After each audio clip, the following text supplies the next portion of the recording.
This is the Nolan-Chuckey River, where the Nolan-Chuckey Bridge got taken down by Hurricane Helene when this river had flooded. You can see the damage. That's Uncle Johnny's right over there. And we are continuing. Nobo. Yeah. Gonna be a good day today. Gonna go far. Pack's pretty damn heavy right now. Got about probably 4 or 5 days worth of food. It might be enough just to get me into Damascus, actually, because that's at 476. We're at 344. So I'll probably need to stop and get something around Boots Off in Hampton to like just fill up my resupply. But you know, there's gonna be a good bit of flat walking after today and after Watuga, so, or after climbing out of the dam at Watuga. So yeah, here we go. Let's get started. It is the 25th day on February. It is Wednesday, my dudes. And look, it's so nice. You can see the trail today. I don't know if that'll go away at some point. Hopefully not. But yeah, I'm excited. Maybe if it's pretty clear like this, can really get some good miles in. So that's what I'm hoping for. God, I feel so fortunate not to be walking in frigid temperatures, and you know, to actually be able to see the trail. I feel spoiled.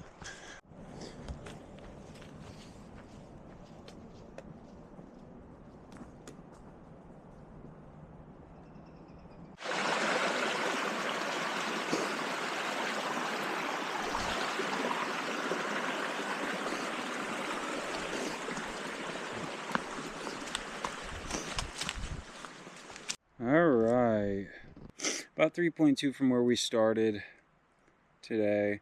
I'm trying a new thing where I'm gonna like rest or take my pack off, or like rest it on something so it's not all on my shoulders and my back, like especially because this pack is probably a lot heavier. It's probably the heaviest it's ever been. We are probably gonna stop at Clyde Smith shelter. That make it a 26 today, and we'll have a good shelter. And it's kind of flat walking once we get up the first 13 miles. So we got 10 miles until it kind of gets a little flatter, and then it kind of flattens out until Clyde Smith shelter. There is a detour because of the Hurricane Helene detour. However, everyone is saying, the hostel owners are saying that the ATC, I believe, is recommending that people right now go through the main Appalachian Trail route. However, once the bubble starts coming through, they're going to make sure people take the detour route. I think it's because of the logging is why that part's closed anyway, and they're not logging this time of year. We're slowly starting to see the transition. Hopefully the snow doesn't get too bad, but it's around.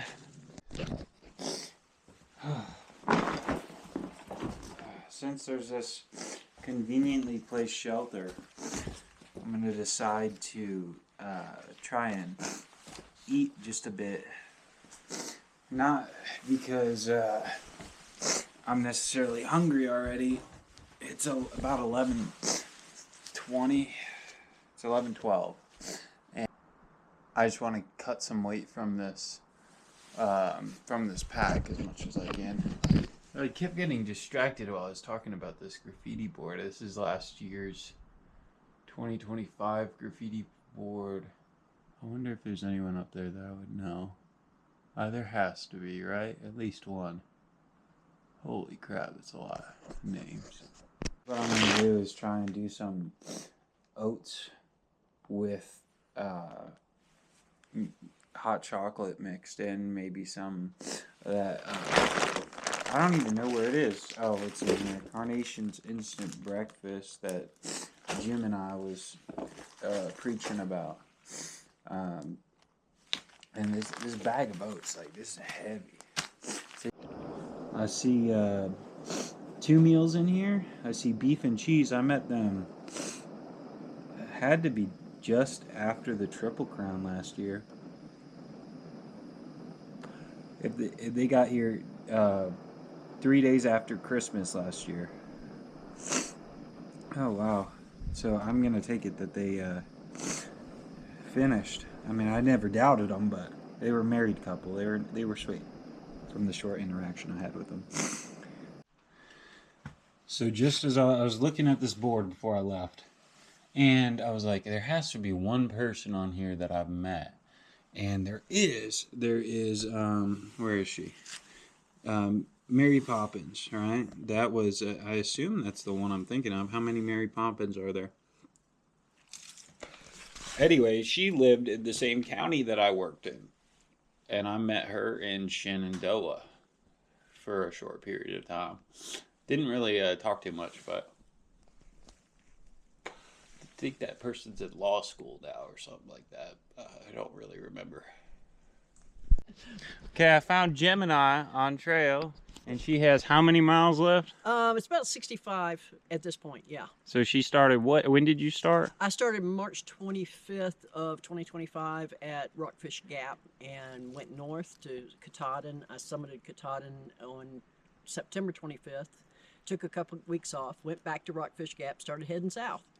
And I skipped over this section right here because it got kind of caught up in snow and nasty weather and everything. So I skipped down with some friends and did the Smokies and finished up southward. Now I'm finishing up this little bit to connect my footsteps. And I'm going to put you on the spot right quick. Uh-oh. What was your favorite memory? Ooh. I think at this point, probably going up Katahdin and getting to the top there. But it was kind of sad because the people that I was hiking with, they were finishing up. Yeah. That was the end. They started at Amicalola and went north, and I still had a third of the trail left to do at that point. So I kind of had to say goodbye to them. So it was kind of bittersweet, but it was an amazing feeling getting up there and reaching the top. Yeah, even though it was kind of rainy and cloudy and nasty up there at the time. And today marks 11 months. 11 months. Yeah, exactly. 11 months. Awesome. I've been out here. So, awesome. Well, thank you. Probably talked to Jim and I for about 30 minutes right there. Yeah, man, we both can yap about the trail and whatever for a long time. Such a sweet lady, and I'll definitely see her up the trail doing trail magic, and she'll be around hiking little parts, I'm sure. So yeah, but we're going up to the weather report, or the trail report that Jim and I gave, is that it is not, ooh, got caught. It is not all that bad. Like, there's at most 2 inches at parts. I think the most of the snow is going to be at 5,000. I realized I was using the word post holing wrong.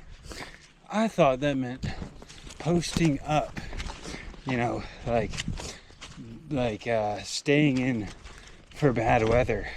No, it means you're making the tracks in the snow.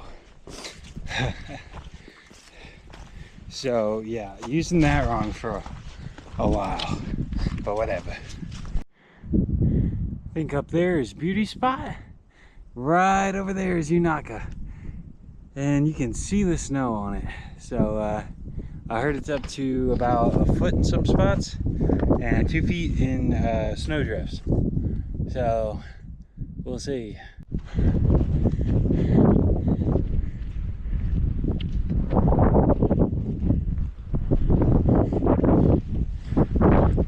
This is beauty spot, I believe. Got someone up there.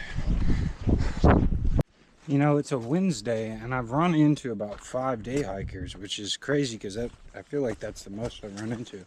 Granted, some of those weekends, there's a good amount of snow or it was very cold or whatever the case was. But yeah. Another note, I switched my watch to being on the inside of my wrist, and for years I've been against that because most of the time I see it as a thing and like people are trying to be tactical, you know. I am switching it to be on the inside, so when I want to check what time it is, I don't have to flick my trekking pole to the side. I just look down, I can see it right there. See? 303. Smarter, not harder. Just as I was starting to worry about water, there's a good source. My back is hurting a bit. And yeah, it's the pack being so heavy, the heaviest it's ever been. But also, I decided on my 0 that I was gonna do some pull-ups and push-ups, and oh, I think that did something to my back. Not like I was like my back's a little sore, but I definitely didn't. You don't need to be fucking doing push-ups and pull-ups on the fucking trail. I don't know what I was thinking. I was feeling skinny yesterday, I guess. It's hard to deal with like weight loss on the trail, especially because, you know, I don't have a whole lot of weight to lose. But last time I came out here and did that lash, by the end of it, I had lost a lot of the muscle that I had put on in the year prior. And so that was a little upsetting. I thought what it would happen was I would just get shredded because I was a little chunky. But that's not what happened. I fucking lost it all. And then I didn't take care of myself very well after I got back from trail. That's gonna change this time, hopefully.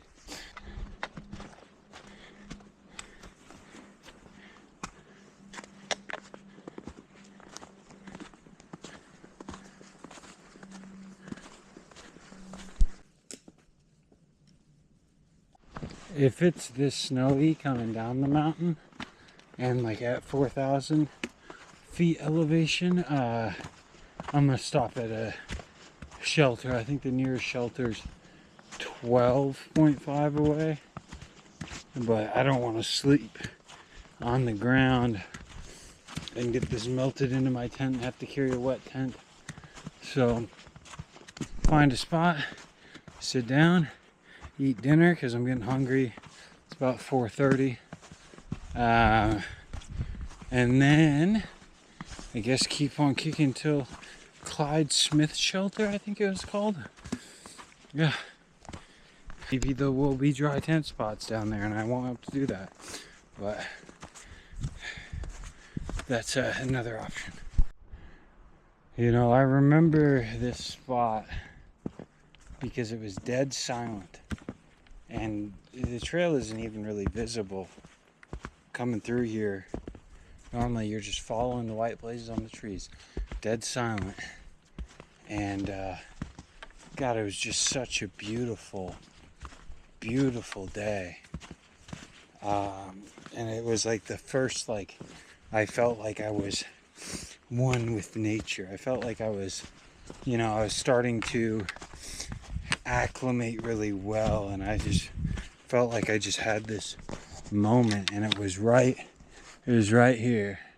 I remember looking back into the woods like that, and just, it was a weird feeling, but it was just like I was supposed to be right here at that time, specifically. But cool little trees here. You know, my feet are getting a little damp, and the worst thing you want to be when it's a little chilly is wet. Okay, so here's the aforementioned reroute that I took last year. Miserable 5-mile walk. Looks like people have been going through here, and it was only closed because of logging. So it should be okay right now, is what everyone's saying. Even the hostel owners are saying that. Or the hostel workers, I should say. So this is 5 miles, all brand new to me. That's pretty damn cool.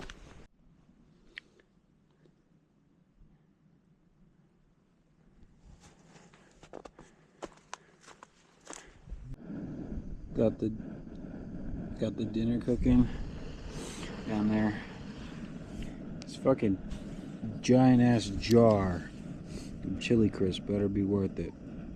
My friend swears by it. I don't know if I mentioned it in another clip. If I did, I probably didn't put it in the video.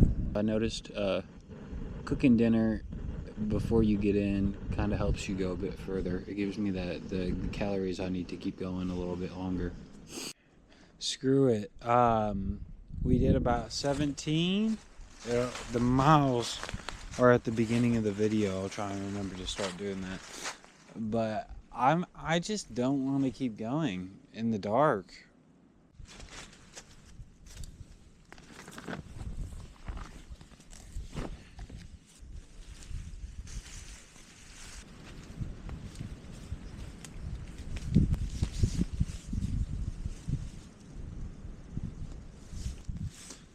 Oh my god.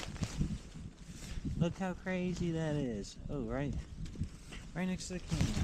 Look how crazy that is. It's up on its own. What? Crap, wait a minute. Can I just... Hey, I wonder how that would turn out. Oh, yeah. What? It's gonna be sideways. Won't it? Yeah. Oh, I can flip it in post. Okay. So, yeah, I'm in my tent. I'm wondering why the fuck I don't ever use this goddamn thing. You know, I'm always hopping shelter to shelter. I don't know why. This thing's cozy. The thing is, like, if you don't have an inflatable pad and you just have like a switchback or like a, I think this one's like an X-Lite Thermarest pad. It's so much more cushy against the dirt or the leaves or the whatever, right? And it insulates underneath with those leaves too. Ow! Burned my damn finger. But yeah, it's a good day today. I did everything I wanted to. I mean, I did everything I needed to, right? I mean, I did, 18 something? It'll flash on screen right here. I'm hearing light sprinkling, and I think it's going to rain, so I'm kind of glad I stopped. The tent stakes, just being able to have rain flies that aren't up against the tent. Like, I can open this tent and have like, my shoes won't get wet. I mean, I normally bring my shoes in because of the fact that I haven't had tent stakes. I'm going to get some good sleep. I think it's Roan Mountain tomorrow. Should be Roan Highlands. So big hump, little hump. I think, maybe I'm remembering this wrong. 19E is either tomorrow or the next day. And over at 19E, there are 2 hostels. One has beer and like good food. And I don't know if I'm going to actually stay at a hostel, but I definitely am going to, stop and get food if they offer it, if I'm not staying. And then if I am staying, there's another place. It's like $20. If the mileage works out, I'll probably end up going there. It's called The Refuge. I've been told about it, but I've never been. So it's $20, and I believe they shuttle you into town for your resupply as well. Like it's actually like pretty damn good deal. It sounds like. I'll make that deal. Will you make that deal? I'll make that deal. Anything else? I don't think so. Alright, love you, bye.